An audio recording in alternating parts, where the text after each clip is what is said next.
Hi Victoria, so just a quick video to talk through the new data and analysis section. So I'm just going to click on a random survey in my own account just to talk through just as an example. So in data and analysis, we have one area now to export all of your data. In the old platform, there were two different areas, and a lot of users were getting very confused as to why there were two different areas, what were the differences, and when should they export from the two different areas. So in the new platform, it's all been condensed together into the data analysis section. So data analysis is very like the responses section in the old platform. We can see all of our responses listed here, but the difference is that this is completely customizable now. So some people might not want to see specific answers. They might even want to download their data. So they might just want to put whatever information is most useful to them here, so they can just have a general overview. And you can do that by clicking on tools, choosing columns, and then checking out whatever information you're interested in. So you can choose survey metadata, contact list fields, embedded data fields, and then the actual questions for the survey as well. So I'm just going to put in these just as an example.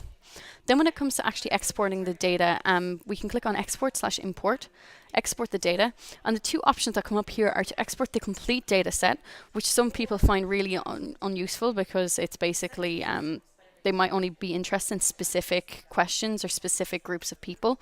So we can apply a filter to the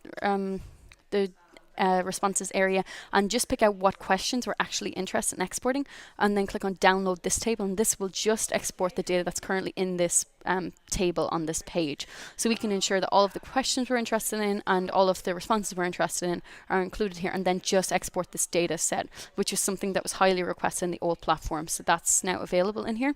Then the second option is to export the complete data set. So that obviously just ignores all of the filters and the questions that are picked here, and then we're just asked which format we actually want to export this in. Now, some people did get used to the old legacy mapping for the data, so that is currently available, but obviously we can uncheck this and just export.